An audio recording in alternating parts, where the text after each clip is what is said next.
right, hey, what up? You're listening or maybe watching the very first video in a new series of backyard baseball. Um, I believe it's this stream is going to be called "The Goat Winning the Championship with the Goat of Baseball with the worst possible team we can build around Pablo Sanchez, who's of course the goat." Growing up, this was my favorite game in the entire world. I played hours on this game, and every time I loved being the green wombats. And I'm not 100% sure why. I just kind of was green was my favorite color for the green and gold Packers, my hometown team. I just guess I liked an animal mascot. So if the conceit of this stream is that in this series that Pablo Sanchez being the GOAT, you're building the team around him. I was kind of envisioning like a Peppermint Patty situation in that comic panel series of Charlie Brown, where she's the pitcher of the team and has to try to pitch her way through the mess that is Charlie Brown's whole team. So we'll start with Pablo Sanchez as the pitcher. And low-key, another reason is because it's going to drain his energy, and it's going to be a quest of resiliency and durability, endurance for this kid. With the second overall pick of the Green Wombats, if we're looking at building a bad team, in my mind, it's like a combination of players who aren't going to get on base that often. So when Pablo, of course, inevitably smashes home runs, the player, he's not going to have many RBIs. So players who aren't going to get on base, but also players who suck at fielding.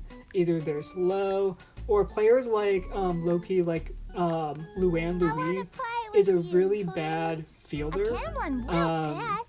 And if you leave her at like first base or third base, she will often miss throws and they will go into like out of play territory.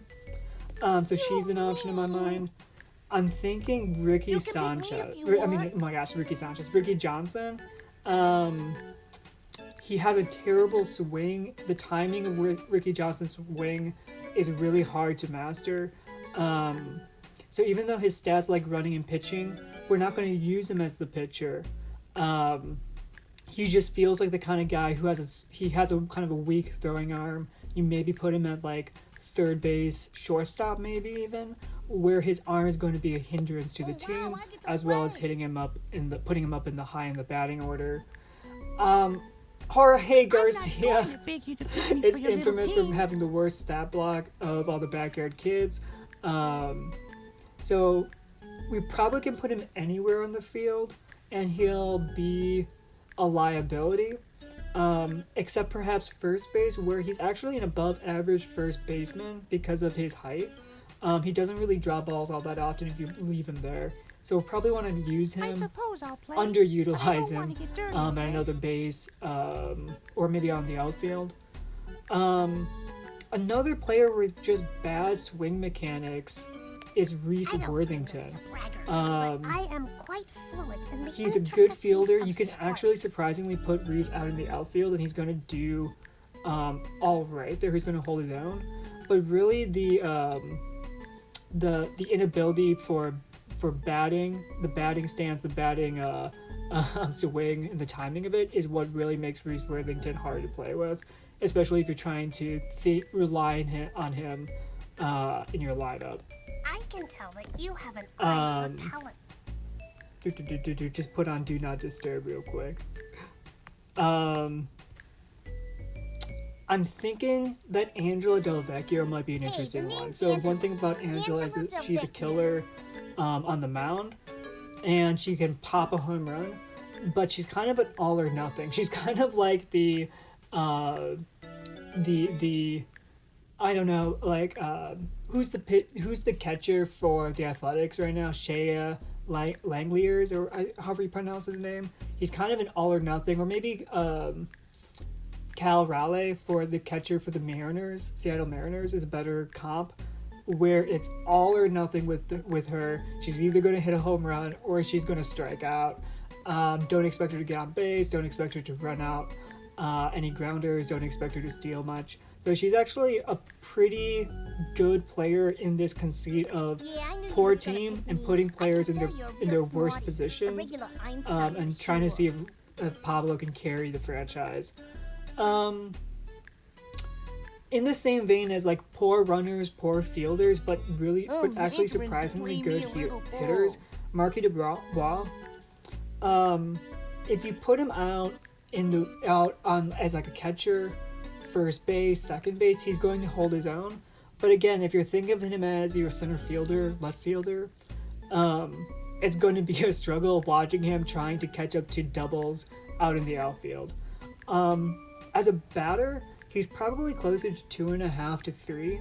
I kind of feel like that 3-star rating, 3-ball rating, is more about the fact that he's a lefty. And Backyard Baseball, when it was made in '98, this original version, I don't think they had, maybe I'll be proven wrong, they don't have that many lefties. And so most of the time he's one of the few batters where you are getting that nice oppo, right pitcher, left batter power. But he's really not that great of a player in general. So we have 6 players kind of sorted out. We kind of want some players who are going to man the first, second, third base trifecta of going to have a lot of errors, not going to catch the ball, is going to go sailing over their head. And so if you're looking at that, in my mind is Luann Louis, who again, like, I know her speed is only second to Pete Wheeler in this game, but she's not going to have that many hits. She's going to strike out. Her batting swing is a little bit difficult to pinpoint. She's not going to hit it out of the infield. So getting on base for her is a struggle, though I will admit that if she does get on base, she's going to have a lot of runs, just simply because she's going to leg out a lot of like double plays. She's going to steal bases. So Luann Louis, she's a terrible fielder. You're not using her as a pitcher. I feel confident that we can underutilize her skill set. Lisa Crockett, I believe, is a 2-3-3-2 player. Yeah, and I actually think she is kind of undervalued, so I'm not sure I'm going to take her. Again, as a fielder, she's above average, even though she's only 2 because of her height. As a batter, I actually think she has a better swing mechanic than like Ricky Johnson or any of the Ashley or Sydney Weber, one of those twins. That something about Lisa Crockett, her batting is actually probably closer to being like 2.5 than 3. All right. Somebody, let me kind of project what I'm thinking. Like if you're putting Pablo as pitcher, Luann at first base, Reese at second or third base, Ricky as short maybe, that's giving you like Jorge, Marky, Angela as your outfielders, something like that. We might want to go with the popcorn muncher himself, Dante Robinson, who, similar to Luann, has that thing where because he's a short guy, if you put him on one of the bases, as a fielder, he's going to make a lot of errors. If you put him on the outfield, and you can see he has a 3-star fielder rating, he's actually going to be really good on the outfield. So we're just going to instead use him where he's not so great on the field. His batting mechanic, his batting swing isn't the best. So again, like he's relying on his speed to get on base. I think if you just kind of let Luann and Dante live in the bottom of the order and keep Pablo as like your cleanup, the 4-hole, you're probably not going to have too many instances of Dante or Luann on base when Pablo is coming up to bat. I'm pretty sure we can manipulate things that way. So that leaves us with the last overall pick of the 2025 the 2025 Backyard Baseball Draft. Can Pablo, the GOAT, carry a bad team, a poorly constructed roster to the championship? Who's not going to take him where he wants to go is kind of the question. I'm surveying the bleachers, looking at who's waving their hands, who's the most excited to be up here. I'm wondering if Dmitry Petrovic is the way to go. He does have a nice nice barrel on the ball. He's not quite a 3-star runner in my mind. His fielding is pretty bad. But I'm wondering if there just is a worse player we can find, given the roster construction. We might go with Kimmy Ekman. She might be honestly the best. I know she actually has, like, her 3-star rating is a little bit low, that if you kind of get used to her slow timing and her slow swing, you can actually get off some pretty nice pops with Kimmy Ekman. It's her running and her fielding that's going to be the most detrimental. So I'm just kind of wondering if we try to space out the good hitters on the lineup, and keep the slow runners out in the outfield, keep the slow runners in front of Pablo, and maybe that is the way to go on this team. So real quick, we'll look at the game options. Setup, it's got to be the hardest possible, right? The swing spot, no swing spot, no pitch locator. We're going at this just skill alone. Difficulty has to be hard. We're looking at 9 innings. Errors on, of course, sound. Just for expediency's sake, and the fact that I'm going to be talking so much, I'm going to be providing my own play-by-play and color commentary. We probably don't need it. We'll keep the chatter and the music on. It's sometimes nice to overhear what players have to say in the background of things.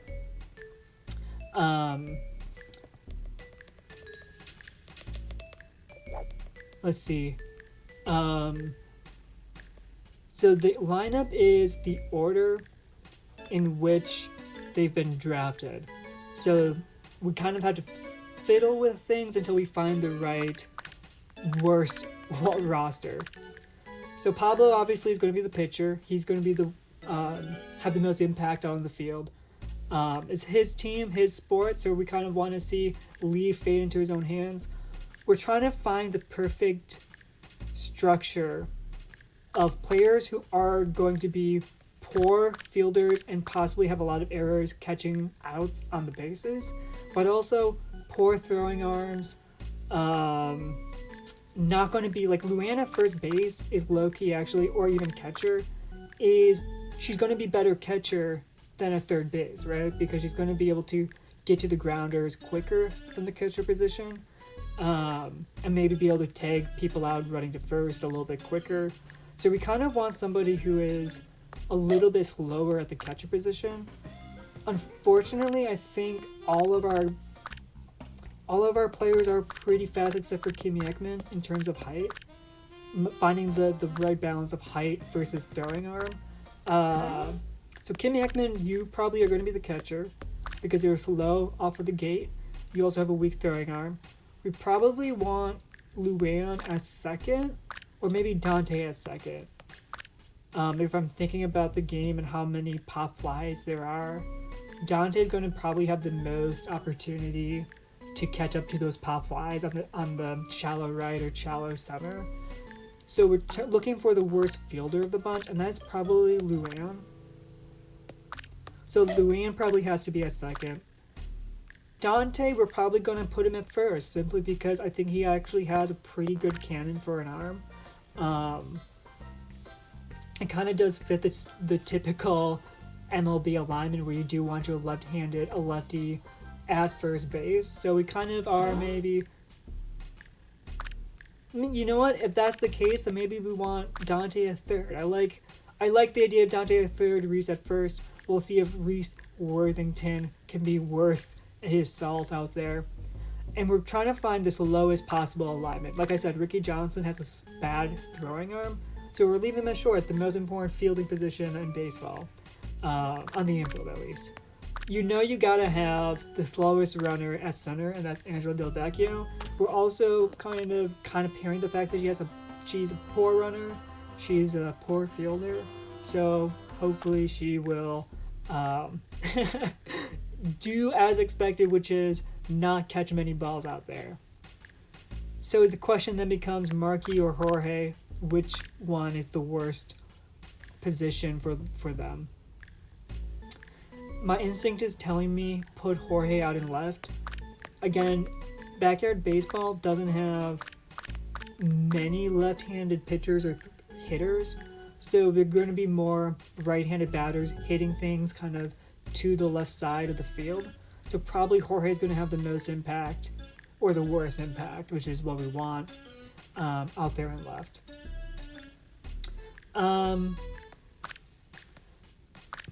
Pablo's hitting cleanup.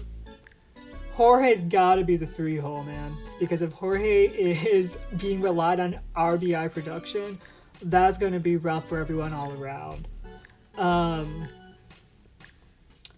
Like I said, I think Marky low-key actually isn't the best batter, so I'm going to put him at the top of the lineup, batting leadoff.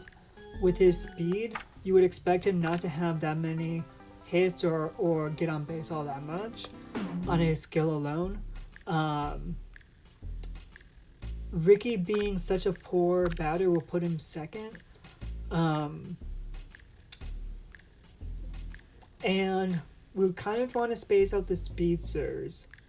I'm thinking Luann or Dante. Angela cannot hit after Pablo because Angela actually is a good hitter and she has that home run potential. So I'm thinking we put Luann here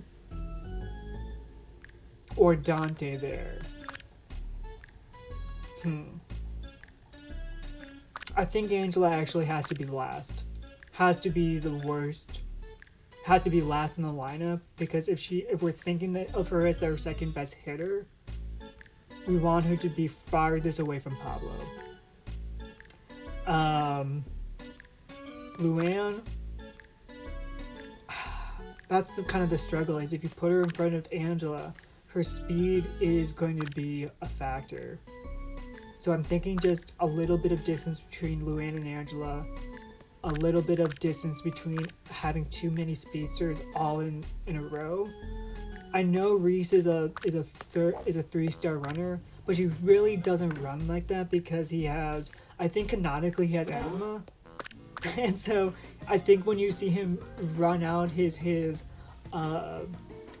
batting kind of routine is that he takes a breath of an inhaler.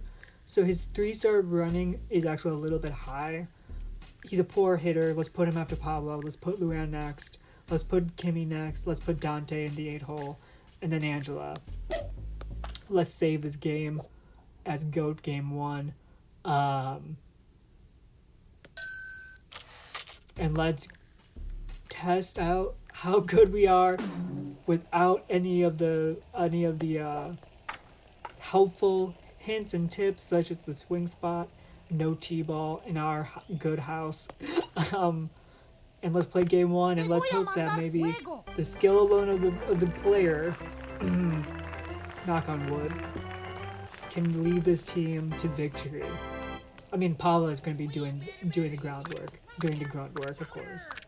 Take a swing, why don't you? It's been a minute since I played with Pablo as the pitcher. I usually don't play with Pablo as pitcher very much, so I'm not 100% sure how accurate any of his pitches are. It looks like his slow ball's pretty good though. You're trying to hit the corners where it's the hardest for the players to judge whether it's going to be a ball or a strike. Trying to vary things up as much as possible. Look at that! Look at that! Beautiful start to the season for Pablo Sanchez. The first strikeout of the season, first batter of the season. Off to a terrific start. Get past the walk-off music to Arlene Perez, her first at-bat of the young season. Pablo Sanchez looks like he has a really good right hook and a slow ball. I'm wondering if the fastball and the left hook are his two weaker pitches. Let's see how this one. That's a ball. Come on, come on, We're getting played out here by the umpiring crew. And that's a ball as well? No. Okay. I can't believe we have to fight the roster construction and the refereeing in this game. Pablo just said, my arm is on fire. Though I gotta say, given the fact he's thrown 3 straight balls, doesn't feel quite accurate, Pablo. I think you need a little bit more soul searching with him. Follow off on the 6th pitch of the at bat. Here comes pitch number 7. Oh no! Oh no! Oh! So we follow up the first strikeout of the season with the first walk. That's all. That's fine. That's fine. We can't keep having self-imposed mistakes like that. I believe in Pablo. His fortitude, his bounce-back ability is unparalleled. Pitchers have to have a short memory in this league, and I believe that the coach is going to put him in the right. I realize I just accidentally threw an intentional walk pitch. Wasted a pitch, my bad. I didn't mean to do that to my boy. Oh my gosh, his left hook is abysmal.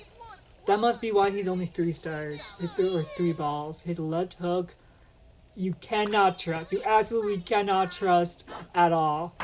Oh no, okay. So he's gonna take it upon himself. And he whiffs! He whiffed! Oh my gosh. Jorge throws it out. Oh no! Oh no! Oh my gosh! Oh my gosh! I can't believe what I'm seeing. I can't believe this. You have 2 errors on 1 play. The scoreboard, oh my gosh, the video replay assist is not helping us there, showing our mistakes in full HD. Pop up to short with the shift on. Dante wasn't able to get there. Pablo whiffed on it as well.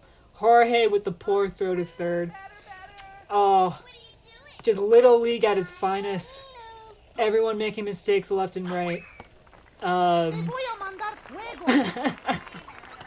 So kind of speaking words into existence, I did say that having short people out in the infield, and I can say that I'm a short person myself, is not a good way to build your roster. They're going to make a lot of errors out there. I'm going to have to talk with them between innings to kind of shake that off. I'm going to tell Dante and Pablo and Jorge to kind of put that one behind them, move on to the next pitch, the next play, and just kind of dig in and don't let that affect the way they play the rest of the game. So one of the things that I'm already noticing about Pablo out here as our pitcher is, oh my goodness. Come on, Angela. I believe in you. There it is! There you go! A deep, deep fly out to the outfield, but Angela, against the wall, is able to come up with the key timely catch, preventing a run, maybe worse. But Pablo being already maybe a third of his tank being emptied in the first inning is not conducive to winning. We're going to have to at some point figure out how to manage his pitch count so that he's able to get through all 9. Healthy, no Tommy John surgery on this guy's elbow, right? But also is trying to get strikeouts so that we can get the juice refill. There were probably too many foul balls, too many balls in general that were being thrown. So we're probably going to have to take a little bit more risks with getting pitches inside the zone, hittable pitches, and trying to see if they will just, oh my gosh, just foul pitches off or swing, get like grounders to our fielders. Trust the team, trust the process to make a play for us. So Ricky Johnson exuding confidence with the first ball in play for the Green Wombats. He might be able to leg this out.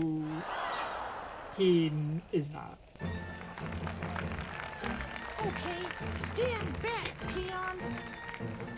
Jorge with the kind of Egyptian-ish walk-up music. A little reverence for the name. But that's a slow grounder to the pitcher. Pitcher throws it easy. Will give me to the first baseman there. So unfortunately, we're not able to put any people on base for Pablo's at bat. But you know what? It's the first inning. It's our first time through the order. We're still kind of gathering information. Next time out, I guarantee we'll get a hit at some point. I think we're going to have to try to get the strikeout here. We're trying to get the juice. We're trying to get the energy. There's a part of me with 2 strikes that wants to risk throwing the slow-mo or the elevator pitch, one of the specialty power-ups. But just, if we don't get the juice or she gets a hit and we waste Pablo's energy, dang. Now what we want to see, let's see if Reese can make a play. There it is. Perfect. Once again, like him coming up, being the first person to bat next inning means I don't want to just max out his energy, his reserves in this top of the second. Let's see if we can get a strikeout the old-fashioned way. A slow ball maybe at the top of the zone. Please don't swing. There it is! There it is! And will we be nice? Will we get the juice that we've been looking for? Hell yeah! That's what we want to see. That's what we want to see. And a foul ball to boot. Too easy. Okay, so this is where I think we might want to try to do a little bit of gamemanship, a little bit of strategy. I think we throw an elevator or slow-mo pitch, despite Pablo's hesitancy. We use the juice in the next pitch, and we try to get a strikeout here with a slow ball or right hook, and get that juice back, or at the very least, playing a little bit too cute with the corners.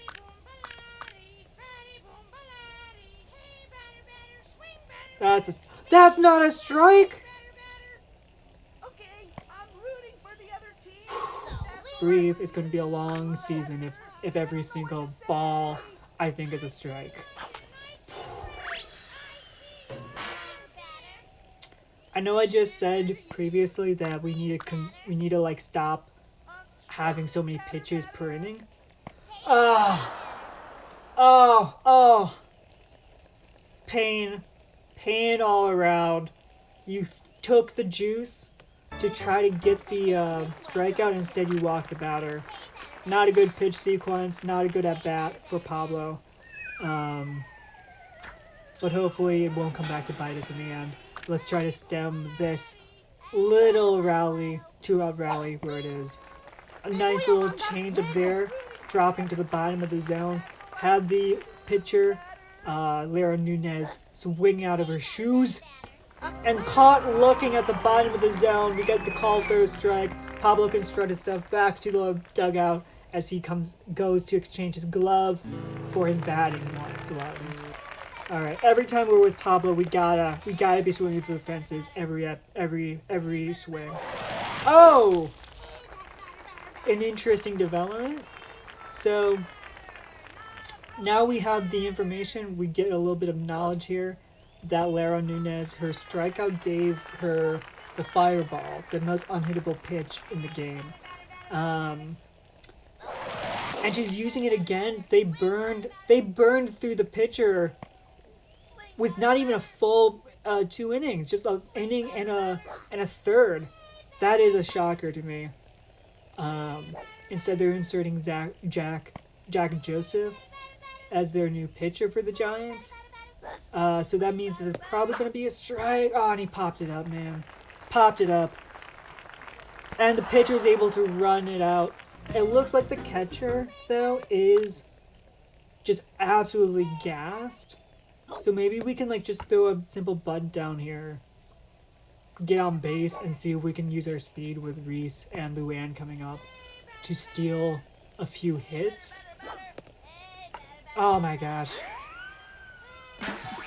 Can't even get a simple bunt down the line.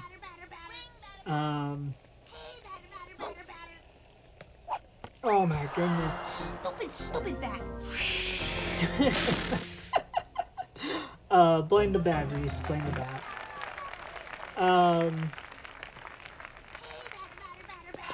Hopefully they didn't get juice. I can't believe the umpire gave the corner to the pitcher there when wouldn't give it to Pablo before. Just a little bit too much sauce on that hit. But Leanne still actually almost legs it out. You kids are playing like little crazy monkeys. Jorge trying to goad them into poor swings, calling them a bunch of little monkeys. Not very nice, Jorge. A little chopper going foul. And she tried a bunt with 2 strikes. Missed it at the bottom though. Kind of dug into the dirt there at the end. Arlene Perez. Are we at the top of the order now? Or was the last batter at the top of the order? This might be the top of the order for them. Second time through the lineup though. And maybe Pablo has gotten a little bit more confidence. Having seen them one time, they know what they're about. Knows how to shake. Yeah, knows how to get them shaking up there in the batter's box. That's 2 strikeouts in a row, giving us 4 specialty pitches. This is kind of what I was afraid of with this challenge, is that we're going to get into a situation where we're losing games 1-0. And who can we rely on to get a run, get a good timely hit for us, especially when Pablo's not the one up to bat. Ooh, that's what we like to see. A beautiful, clean, efficient inning from Pablo. 3 batters, 3 strikeouts, not having to risk anything in play. So Kim Ackman, like I said, is low-key a better hitter than maybe her baseball card would imply. But on that one, it's just a pop-up fly in foul territory. That might be a ball. Oh, that's a strike? My eyes are deceiving me. I don't know what a ball and strike is anymore. I would have thought for sure that was a... Same pitch, same result! Oh! You gotta pick your needs up, buddy. You gotta pick your needs up a little bit off the ground. You're making it too easy for them. Okay, let's see if he can leg this one out. This is gonna be a close play. Ah!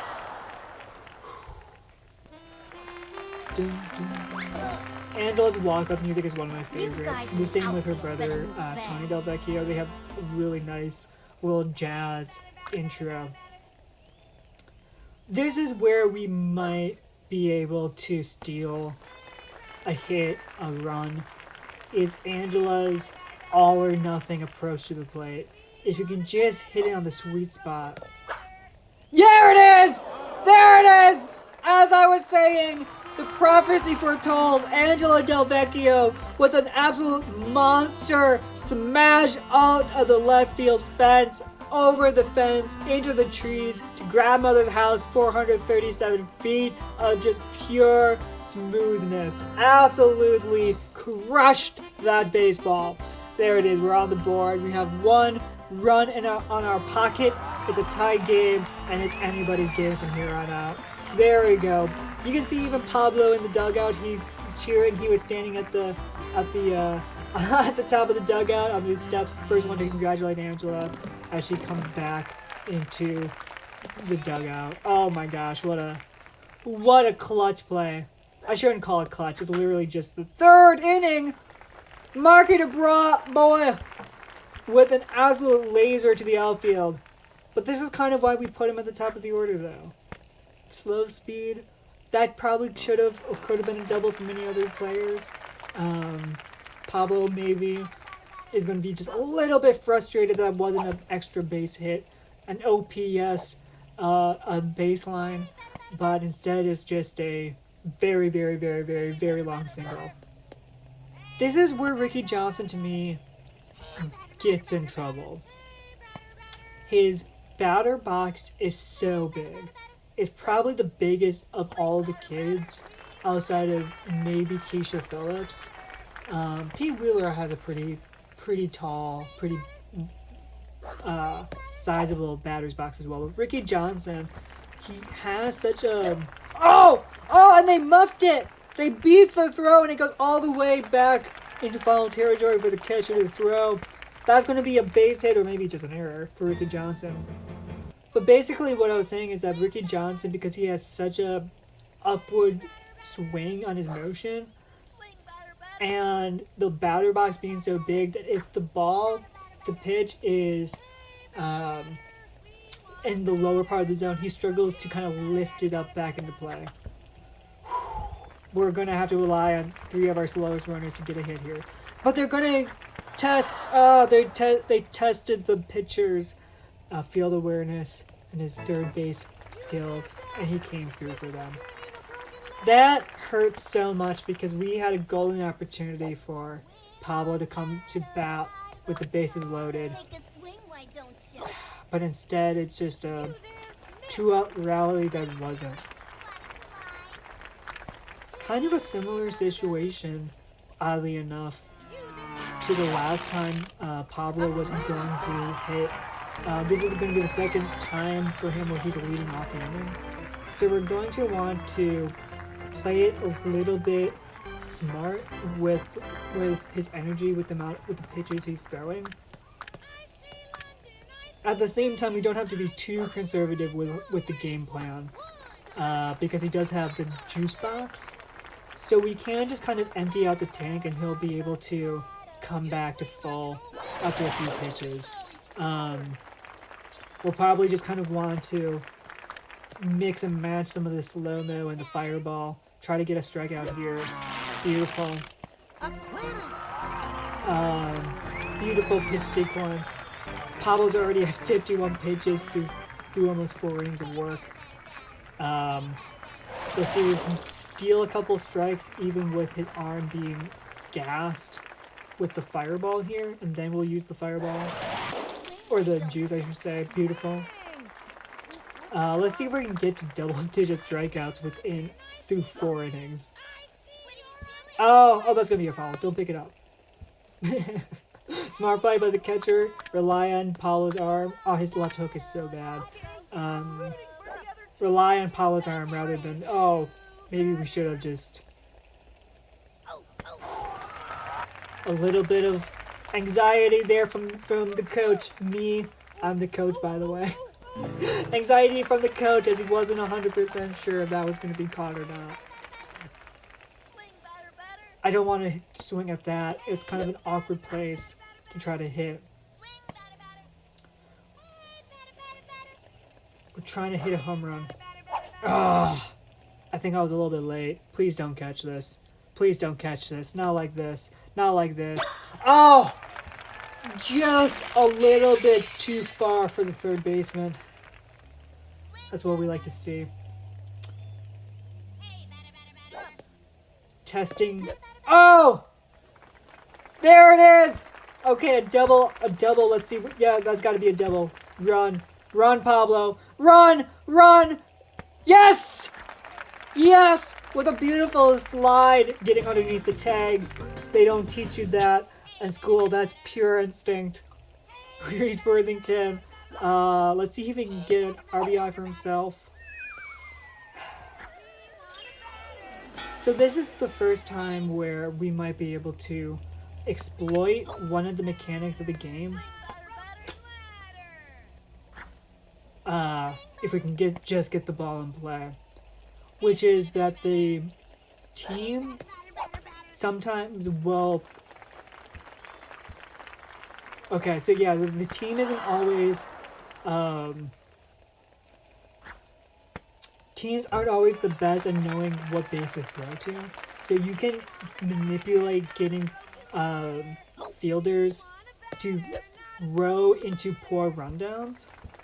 And that's a beautiful soft chopper.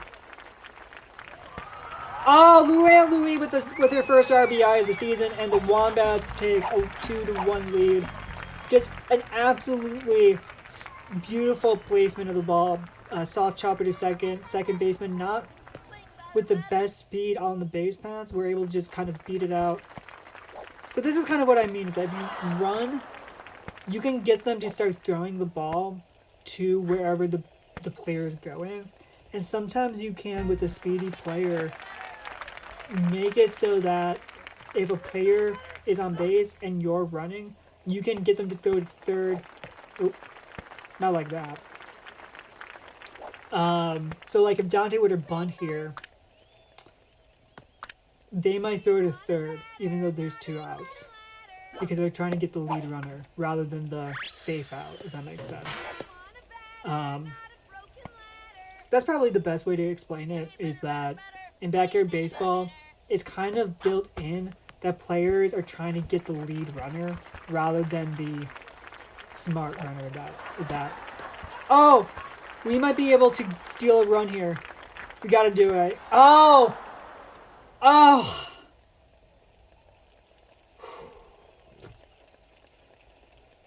Stunned silence. Should have actually just been okay with the runner on second and third scenario, but I got a little greedy, a little bit too high on the adrenaline. Wanted to try to like steal a run, but hey, that's what we're gonna probably have to play with the lineup and the roster we've constructed, is taking risks, trying our best to steal runs where we can. And this is this is where Ricky's arm is gonna kind of come back to bite us. So here's something that, again, like talking about runners, sometimes they don't follow the smart play, right? You can manipulate players into choosing to try to like run even when it doesn't benefit them. If the ball's far enough away from the base they'd be running to, they will more times than not try to leg it out. I don't know how much we want to exploit that. I don't know if it defeats the spirit of the game, or maybe that is the spirit of the game, is watching Little League antics play out to full. But it's just something that you can try. Sometimes it comes back to bite you. Like we saw that Luann just there. She almost bobbled the catch. And if a better runner was the guy running from first to second, would have been a safe kind of error for the other team. That's going to be 2 balls in a row. It looks like they're afraid to throw to Angela, given her power blast, her previous at-bat.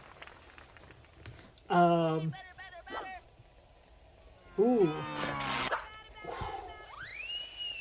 So high risk, high reward, maybe, throwing the ball around the outfield and infield. But it's something you can do if you're desperate to get an out. Just a little bit late on the stance.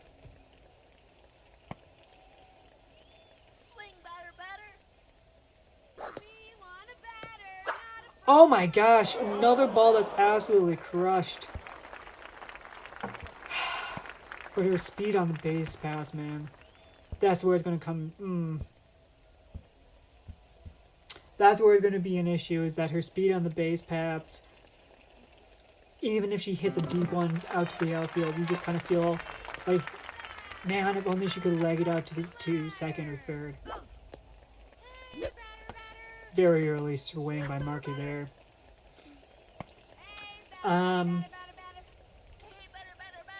One of the things about backyard baseball that I also enjoy is the stance of open, squared, closed. Really, really affects how well you're able to hit the ball, but also where you hit it. So open, you're going to be pulling the ball closer to you. Square, you're going to be towards the first base line.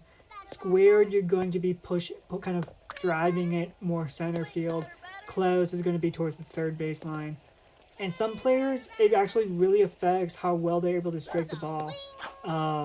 Some players, it's kind of a feel thing.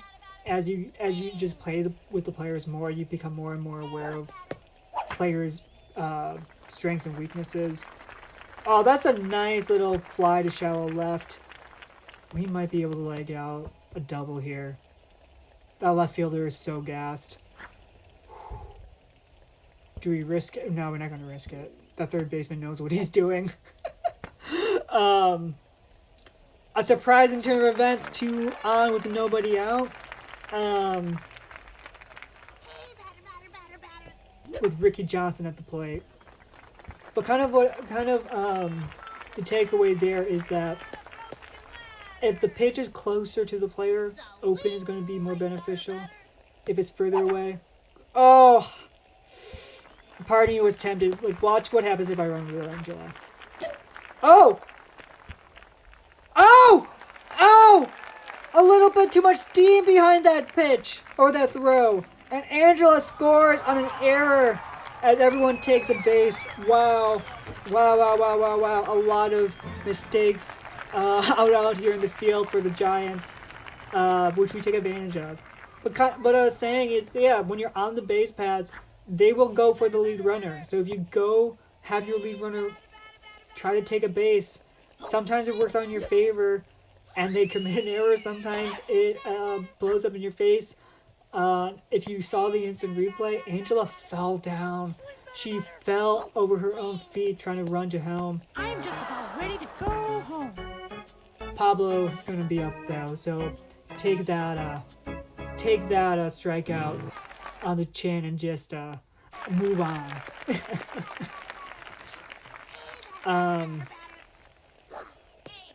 Oh. So let's try to run with Markey, and okay. So yeah, this is where we're gonna get in trouble. There was gonna be an out anyway. I'd rather be the slow runner, but man, that's a disappointing outcome. That Pablo Sanchez has 3 at-bats, and you're not really able to scratch a run across the board with runners on second and third.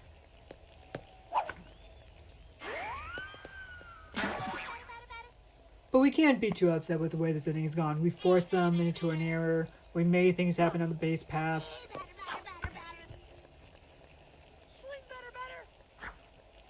Giving ourselves a little nice 2-run cushion to work with things.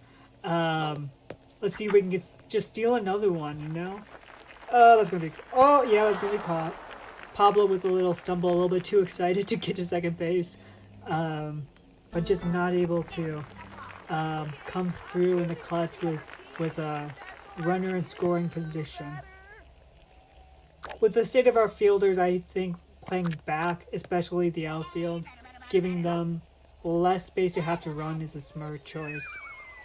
Even though Cindy Chang just bunted there, not too concerned. Yeah, because we're going to get the very rare bunt strikeout. Pablo with 10 Ks on the day, not even through 6 full innings. Pablo Sanchez with a decent stat line, 65 pitches, 10 Ks, 2 walks. Oh, this is dangerous. This is dangerous. This is dangerous! Oh, Reese Worthington was an absolute... Oh, and she was in the middle of running, so they're going to give her 2. She had already crossed first base, it would seem. The instant replay, the crowd was booing on that. I'm not sure if you could hear it, but I definitely heard the boos of outraged parents. As it seemed like, in their opinion, the runner had not crossed first base yet. So not 100% sure why she was given. Oh, let's see if we can get the lead runner here. Oh! Oh! Please, can we see the replay, ref? Umpire! Can we see the instant replay on that? Oh my gosh. Oh my gosh. Slid under the tag. Got there before the tag was applied. Kimmy Ekman is still having words with the referee. You can hear them all the way from the stands. She's just telling the ref that they want to take another look at it. They want to have a challenge and able to use a coach's challenge. But her appeals are going to be denied. Appeals will cry to the wind. I can't believe that wasn't an out. Probably should have just gotten the lead runner on that play there, but I really thought we had a chance to get that out.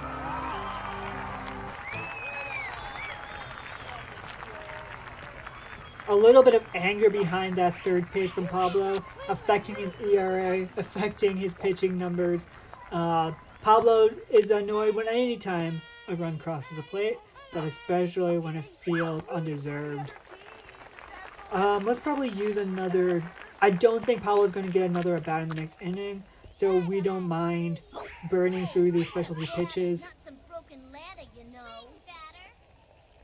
I'm not sure why that wasn't a ball. Why that was a ball, fam. I'm pretty sure that should have been a strike. There's a lot of umbrage I'm having with the umpiring in this game. I know we have the lead, so maybe it's poor sportsmanship to be complaining so much about these balls and strikes.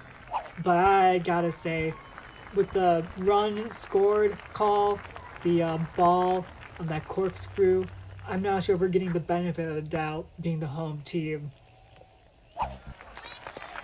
Luann Louis, this is golden time to give her the first stolen base of the season. No matter what happens, I'm going to take hands off. Just let her run. Let her cook. Let her cook. Beautiful, beautiful base running by Luann there. Let's even see if we can Ellie De La Cruz this and just cruise on down. Ooh, that's a meatball of a pitch though. Ooh, nope, she's not going to get there. She's definitely not going to get there. I think we just try to move the runner to third. Yeah, I think that's gonna do it. I think that's gonna do it. This might even be the rare ground. Oh no. They're not even trusting out Luann's speed. Actually, they 100% was scared to go back to third. We got them. We got them on the run, folks. Got a nice little rally here going. I don't understand what's a ball and a strike anymore. The rare grounder that actually... Oh, shit. I mean, damn. I mean, dang. I mean, darn. Excuse my profanity, but, I am surprised, one, that ball was caught, and two, that a grounder approach turned into a pop fly to third. Okay. Angela, we're just trying to move the runners, Angela. Don't swing for the fences this time around. Just try to get the ball in play. There it is! That's what we like to see. Oh, this might be a double play. This is going to be a double play.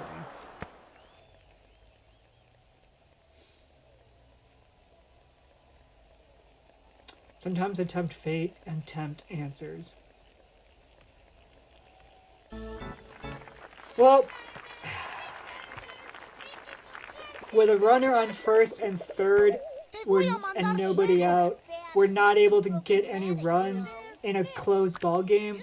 I guess this is how it feels like to play for the Milwaukee Brewers. But man alive, I can't believe we blew that opportunity. Dante with a little bit of a...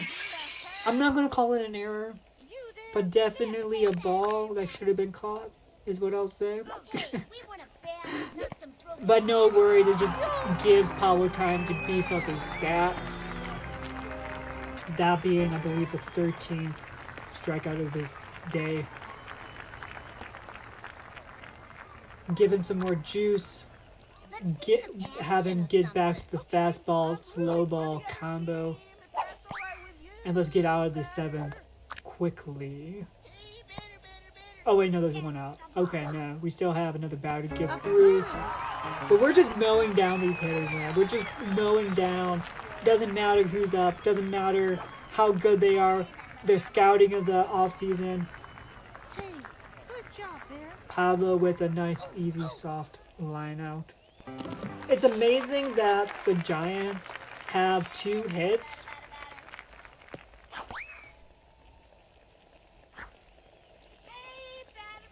Oop. A bit of a timeout here.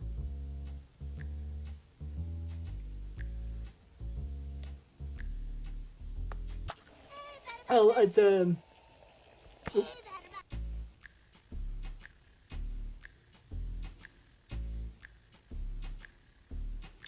sorry for the interruption as I need to fix something on my phone real quick. respond to a notification.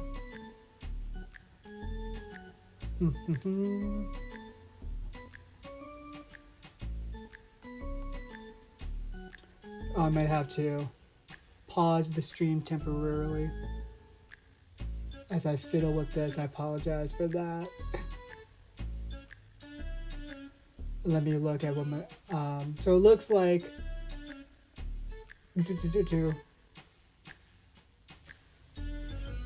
interesting.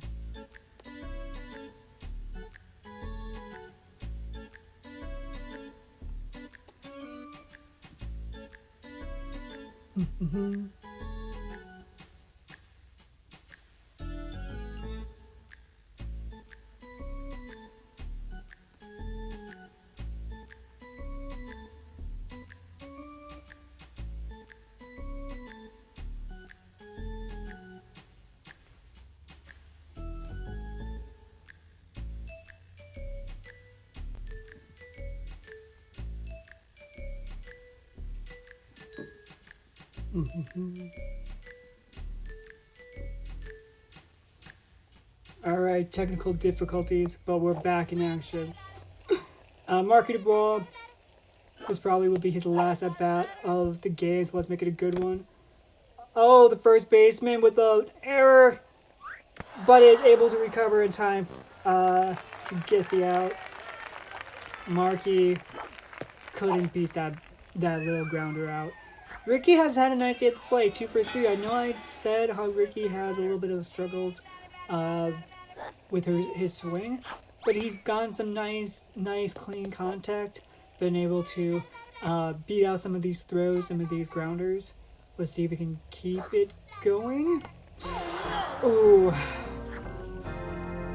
Wasn't sure if that was a strike and probably should have just swung at it. It was close enough that would have been the right wise decision. Jorge Garcia, true to form, 0 for 3, 1 strikeout on the evening. We'll see if we can get his first. We'll see if we can get him on base at some point.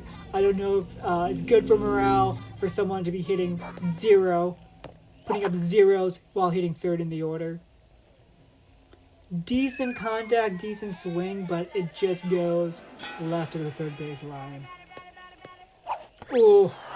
I think they are picking on me because of my glasses. It's not the glasses, bud. Not just the glasses. So, in a weird turn of events, the third time in this game that Pablo's going to be leading off an inning. An unusual thing to happen to a player. But hey, I guess that's what happens when you hit behind Jorge Garcia.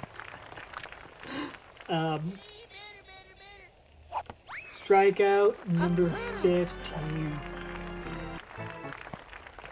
We don't have a graphic, unfortunately, we can throw up there. But Pablo was like through 50 pitches in like the 4th inning and is now only through 86 into the 8th. So it's been a very nice turnaround for Pablo. Been more efficiency with the pitches, better pitch selection, working faster, more efficiently, not having to, not working deep in accounts. No more of this 3-ball, 2-count business. Holy cow, she's fast. She's real fast. Oh no, and this goes over Reese Worthington's head. And Marky, our slowest runner, one of our slowest runners at least, is not able to get the... Oh no. Oh no. Oh!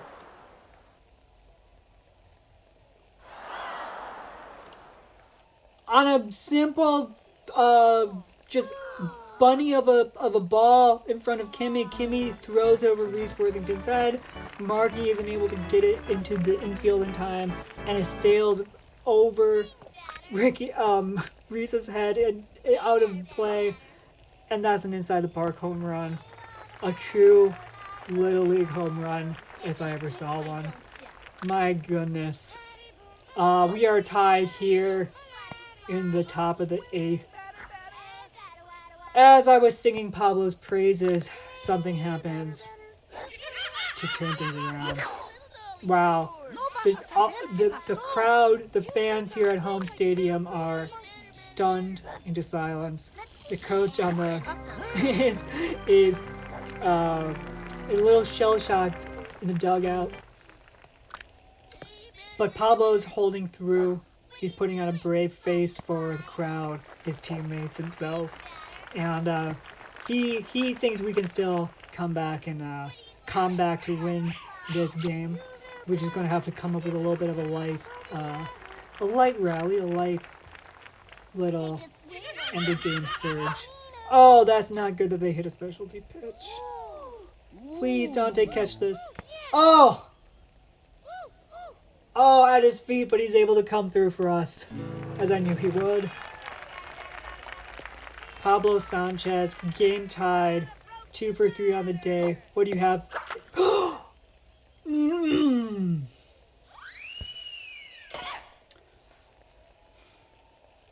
Pablo calling a shot here in the bottom of the 8th.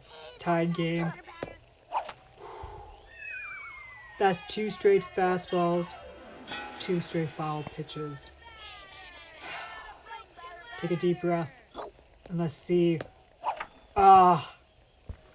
He's only able to hit a little bit of a grounder. And there's a little bit of miscommunication! A miscommunication between the pitcher and the first baseman, as they're not sure who should be the one to get the out. Instead, Pablo is left. Can he, true to form, GOAT discussion, no more, as Pablo steals second base, doing everything he can to will the team to victory. Already with double-digit strikeouts in the evening, pitching through 8 solid innings, a quality start if there ever was one. Trying to run his way. Oh no. Oh no. Oh no. Oh no, please, not like this. Okay, Pablo's able to get back safely. Oh. I had said before that if you play with fire, sometimes you get burned. And that was a case of trying to manipulate the team, the Giants, into going for the lead runner. That almost came back to just be an absolute disaster. Okay, so Pablo's going to be gassed when he comes back to pitch in the top of the... Kimmy Ekman, it's up! It's going! It hits the top of the fence!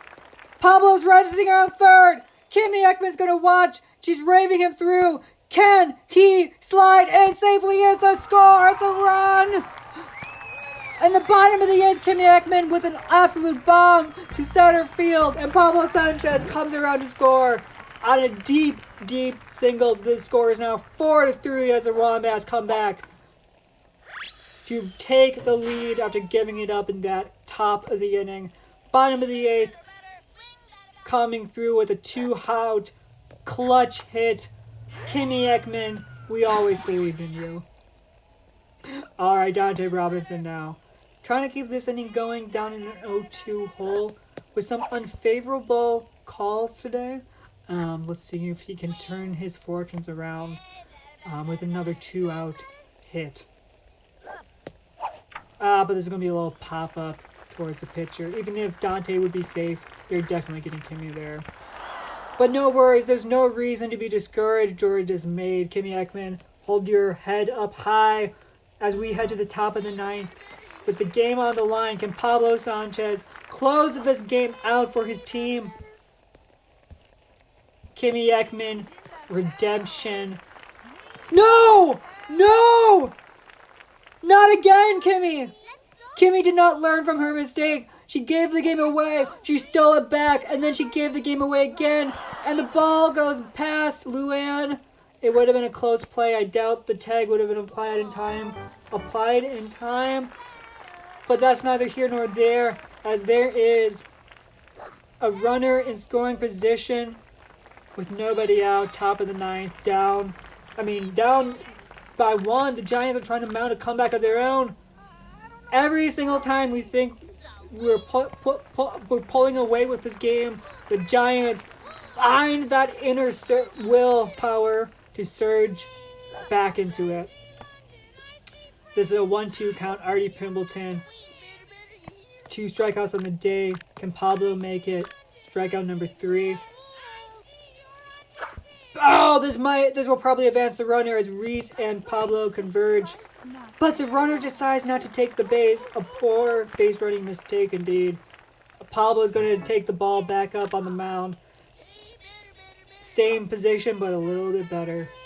A bottom strike. There's the bottom of the zone that we've been looking for all game. Pablo Sanchez with the nod in. Going to throw a little bit of a change up here, but there's a little bit too much in the dirt. Corkscrew pitch or elevator. Shooken off. He really loves the slow ball, so we're going to give it to him. He's earned the benefit of the doubt. But that's a second straight ball. We're probably going to need to go towards the right hook here. Try to get a chasing whiff. There it is. That's what we like to see. And I think we got to use a specialty pitch here. We got to try to ice this game. A 3-2 count is not ideal.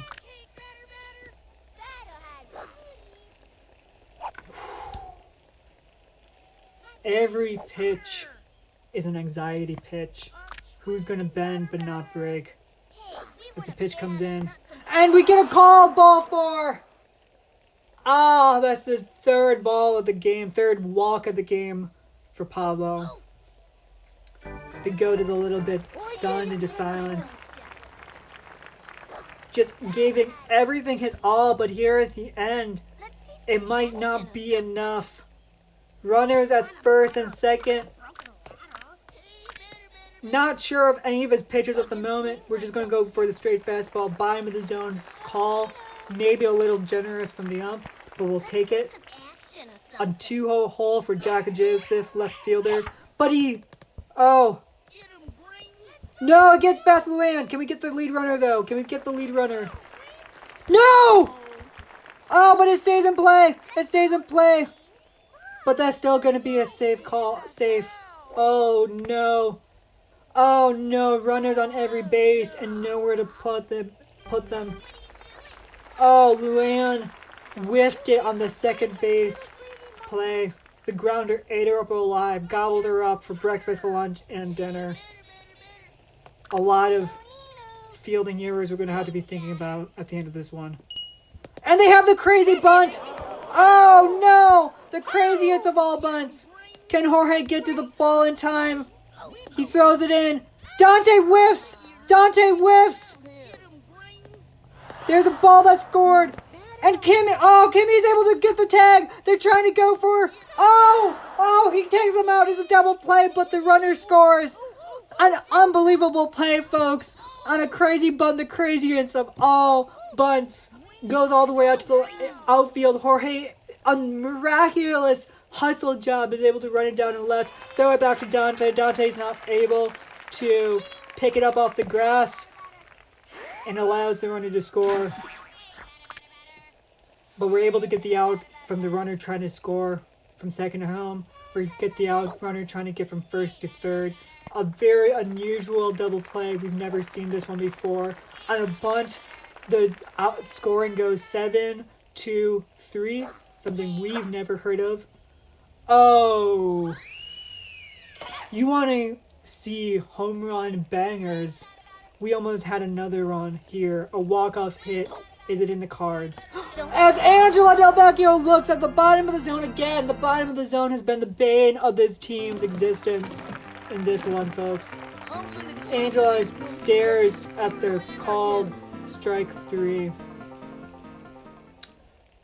right after launching one to the bleachers, but just foul. Can somebody else come through in the clutch? Markey puts a big swing into that one, but it goes foul as well. Can Markey come through for us?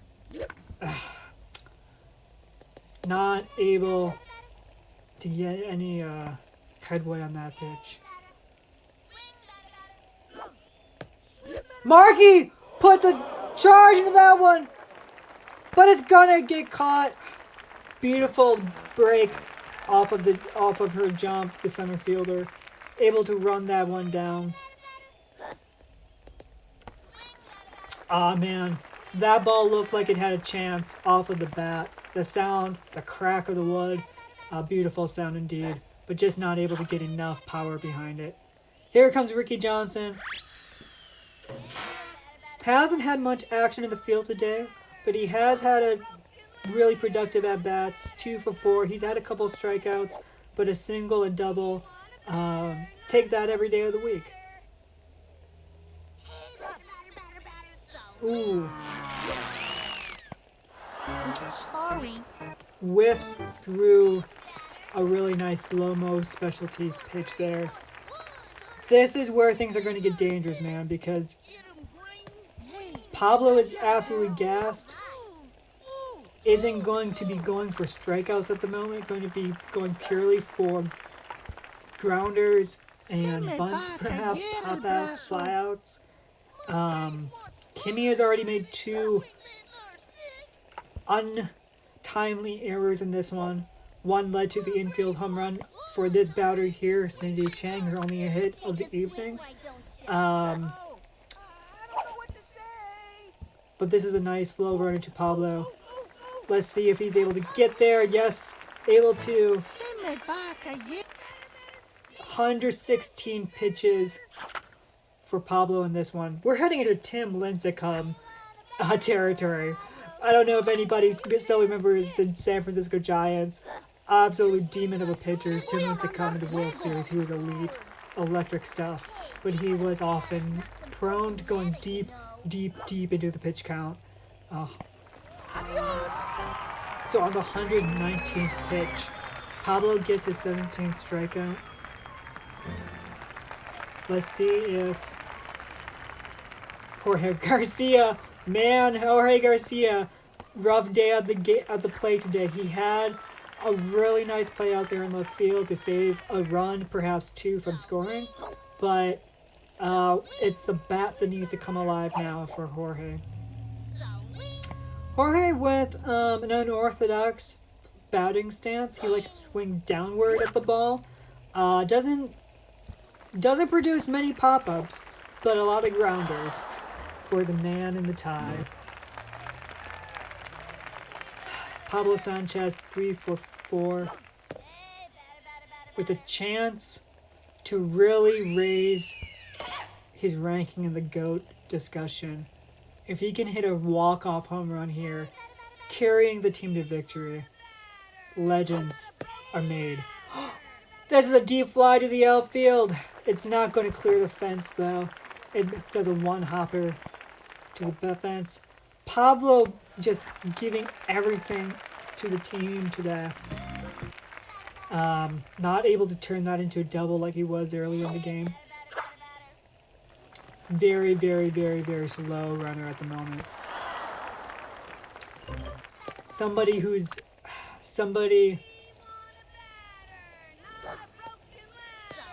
This is kind of the fear of this roster, is that if you don't have a player besides Pablo who can really get a clutch hit, like a ball out to the outfield, rack up some of those OPS setting hits, it's going to be difficult to foresee this team scoring enough for when it matters. It's a battle of wills at this point, as I'm sure the kids have things they want to do. Luan with a nice leaping catch.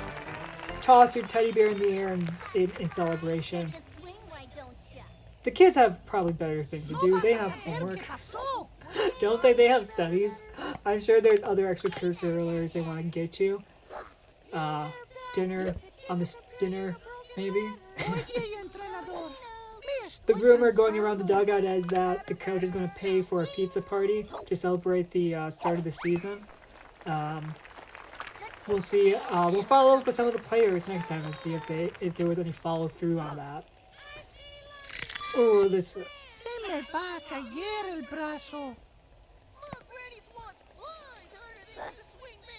Pablo, man, what else can you ask of the kid? 18 strikeouts, 127 pitches, an Iron Man at the mound.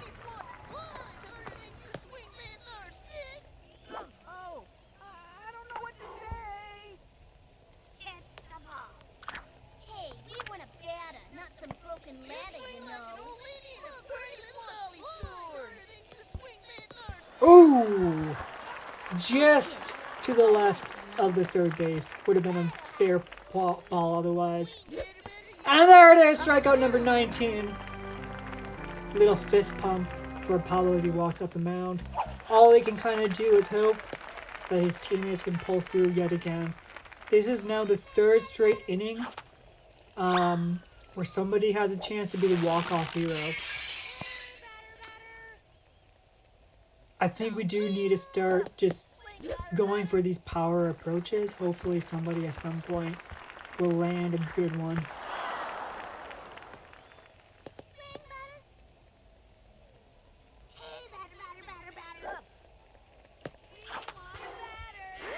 Dante with the follow back. Rough day at the plate for him, 1 for 5 with a double. Perhaps the Lightning can strike twice. He's been struggling all day with the ball at the bottom of the zone, kind of just hovering off the top of the plate. But a good eye on that pitch. Not many players in the Wombats lineup who are taking things deep into counts. Oh, this might get past the shortstop. Oh, but it takes a friendly bounce. And instead, it's a simple line out or ground out. 6-3. Can Angela come through? Last time to the plate, she struck out looking a mistake that she's looking to earn some redemption for. Looking for a meaty good pitch, though. Something over the plate, something over the middle that she can just put all of her swing into. A very nice take there at the bottom of the corner. Ah, she's trying to lift it over the shortstop's head, but it's not going to get there. Instead, it's a flat line out to the short. A ground. Just a few straight grounders would be nice here. A wild pitch from Pablo. There's a part of me that's curious if it's possible to get to 200 pitches. I have never seen that or done that before, but we'll see what happens in this one. After a few kind of crazy innings of run-scoring frenzy, there's been a little bit of a dry spell for everyone, for both teams on the base paths. Pablo accidentally lets it go past him. Ricky with the recovery, but not in time.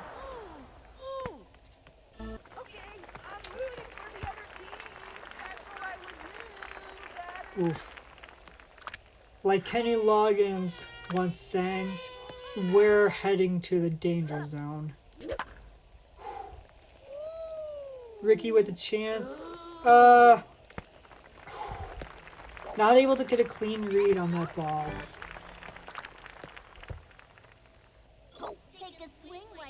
Got lost in the lights of the sun. Got lost in the sun a little bit.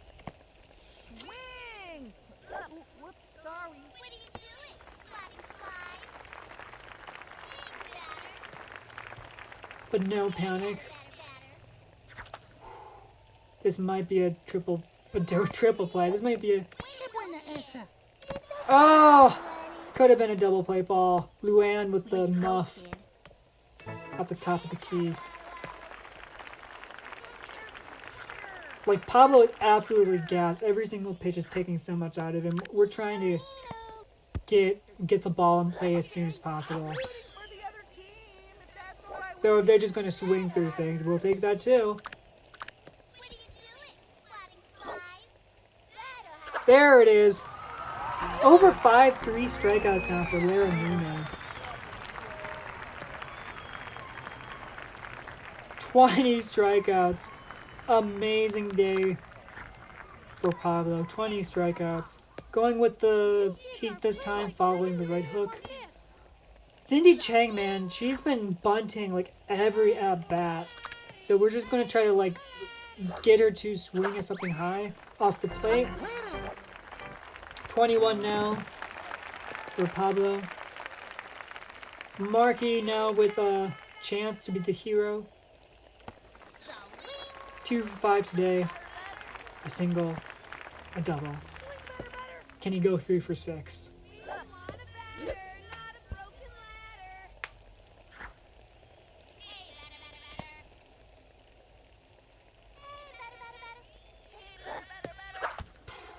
And that's not what we're looking for.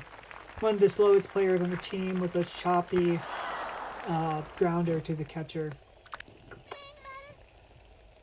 This might be yet another time where Pablo is on the on deck circle when the final out is made, and he'll have to try to lead off the next inning.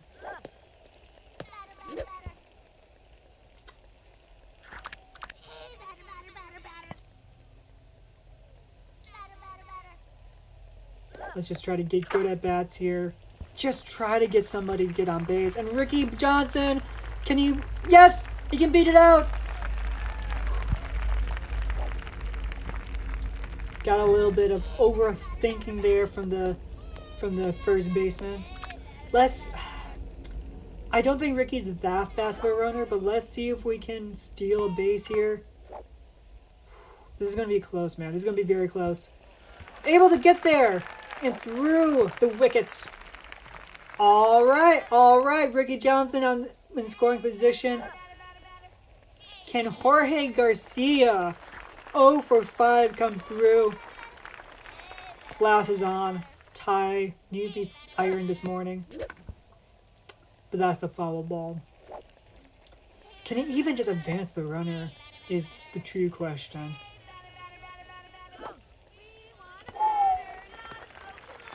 Good eye. It's the glasses. It's the square rimmed glasses giving him just that extra 24 vision. Nothing's going to get past this kid. He's seeing all the corners. He's seeing all the edges. In the mind of Frankie Holly, who's had a nice job in relief. I don't think I should run on this. Oh! Let's see if we can fool them into... Oh! And she dropped it! What an amazing turn of events. Okay, 4 for 5 today. Pablo Sanchez with a chance to really lift this team's spirits. Go home with a win on your belt.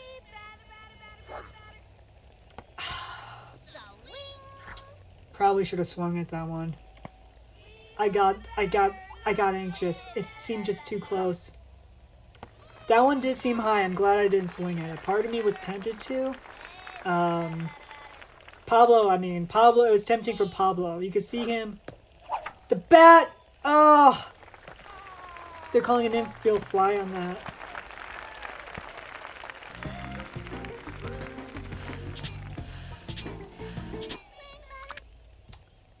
Pablo Sanchez is scuffling his feet as he comes back from the dugout. He throws his bat onto the rack, disgusted at that swing. Can Reese Worthington come through? This is going to be a close play no matter what base it's thrown to. And he's safe! Ricky Johnson with a little bit of a hustle play there, and we have bases loaded for Luann Louis, the youngest player in the backyard neighborhood. With teddy bear in hand, Luann Louis, can she come through for this team? 2 for 5. 2 singles. Bottom of the 12th inning. Bases loaded. And she looks at 2 straight balls. Frankie Holly's going to be pulled for a new pitcher. If she can get the walk-off walk, I will take it. The team will take it. And that's a high strike. Luann isn't going to fight for herself, but the coach will. The coach is out on the steps saying, gotta review that. Gotta check in with everyone. But instead, it's just an out at third. Jorge Garcia isn't able to make up the distance in time. Tough way for that inning to end.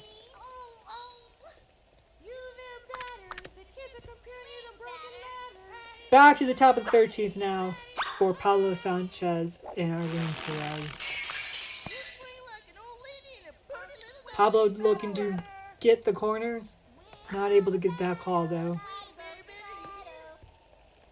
150 pitches. 22 strikeouts. An absolute menace on the mound.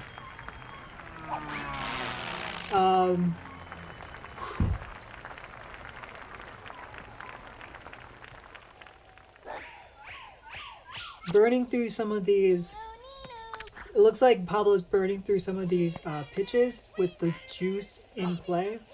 Slow-mo, corkscrew slow-mo is the pitch sequence. And we'll end it all with a fireball.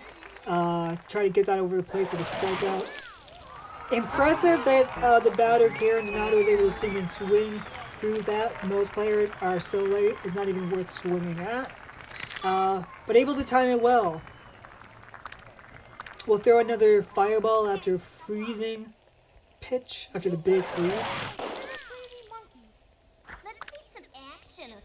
And let's strike out the side. Or no, not, yeah, let's strike out the side. Get to the bottom of the third team. Try to make some magic happen with the bottom of the order. Kimmy Hickman, Dante, and Angela.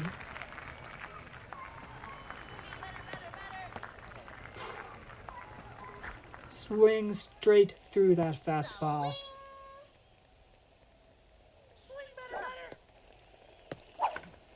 Well, Kimmy swung just as one of the fielders requested.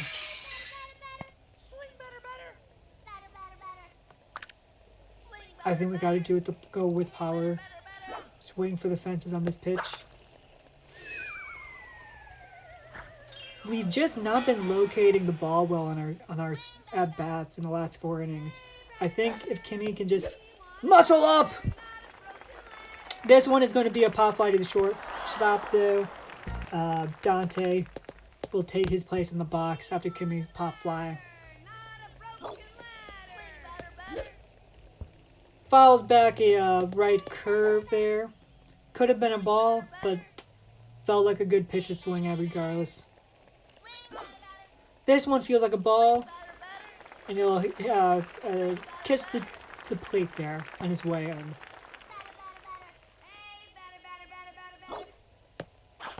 Strike 2. Whiff.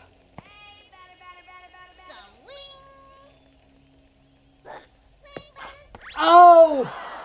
Timing on that swing was just a little bit late, and Dante rambles back to the dugout. Another strikeout for the evening. See, this is where the hope has to reside. If not Pablo, perhaps Angela can come through. She already has a home run in the game. A monster of a home run to left center. Can she come through again? A pretty deep, decent line drive. Is going to get past the second baseman. Is going to get past the center fielder. A throw in back to the infield, but once again, Angela's speed is an issue.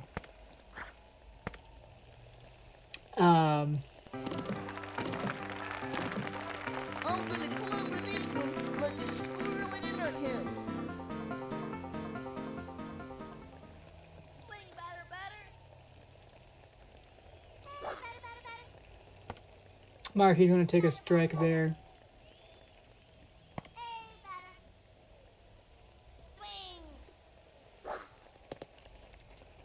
A ball on that one.